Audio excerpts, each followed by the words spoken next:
First, another great project from you. And I think one of the things I really appreciate about this project, like in Soul Food, I mean, where Makai wasn't the biggest actor at that time. Now, you took a lot of chances on a lot of young talent in this film, and I love the diversity of it, and I love the story you brought. First, can you just talk a little about your partnership? Because I read a little about it, but can you talk about how y'all collaborated on this together a little? Yeah. Early on, George brought me on and made sure I was involved. You know, sometimes with adaptations, it's like the authors are like, okay, we got the book, we're good, thank you. George, nah. I mean, I was getting calls from George every week, even in post-production. That's how involved he wanted me to be. So it's been a collaboration from the beginning because he respects the source material, but he also respects the source of the source material, and that means a lot. And I know Oscar Grant was like his story was one of the stories that inspired this, but along the way, there's been so many hashtags, tragedies that we've had since. And did y'all implement any of that into the story as like kind of a living? Well, I think it was early on, like in the book, you know, there were certain, you know, individuals that we had to get rights to, you know, like Eric Gardner, Sandra Bland, you know, Emmett Till. This was already in the book, so I had to talk to, I talked to Angie. I feel like let's honor that. And then by honoring that, you know, you can't just put anybody's picture in the film. You got to get the rights and you got to call the family.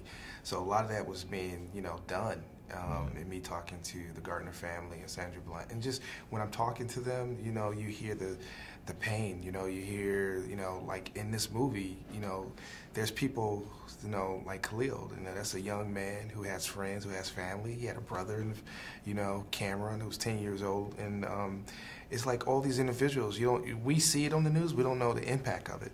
And just getting the rights to Emmett Till and the Emmett Till estate granting that, it makes you feel how real it is and tells you that we're on the right track and trying to tell the right story. Trying to make some sense out of it. It's thug life.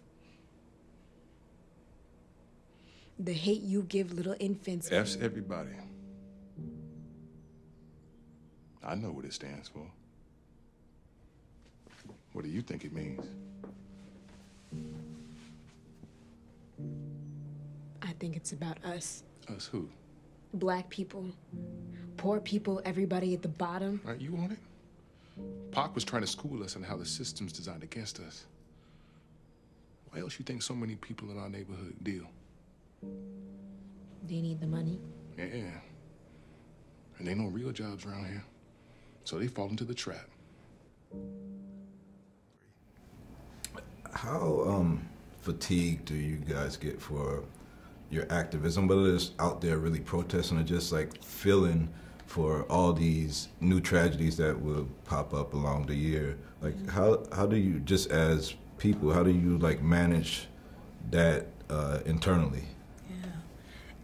It's something I deal with a lot because I go and talk to a lot of kids, and they always ask me that similar question, like, how do I keep going with all of this? It's something every week, and I tell them we have to remember this is a marathon, not a sprint.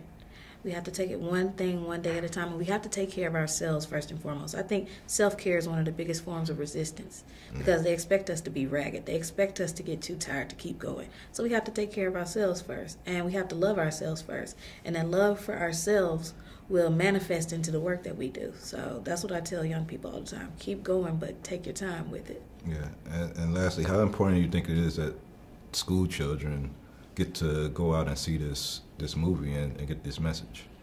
I think it's very important. I mean, Angie can talk a little bit more about it. I just remember when I was a young kid, and I was telling Angie, like, in the 80s, S.E. Hinton had The Outsiders. I remember my whole school went. And I saw The Outsiders, and I liked it, really did. But, I was like, okay, how does this relate to me? But I like it. But it didn't really I didn't have that experience because I didn't grow up in the 50s and 60s. So I think it's very important now that the book is really based off young individuals, black and white, and it's dealing with today and is relevant. So I think we made the movie for them. But I made it for adults as well because I think young kids are smart. It don't have to be dumbed down, or it could be just as intelligent because I think kids can have that. Well, thank you guys for your time, and I hope y'all have more collaborations. This is going to be a powerful project. Thank you. Appreciate it. Thank you. Thanks, sir. Thank you.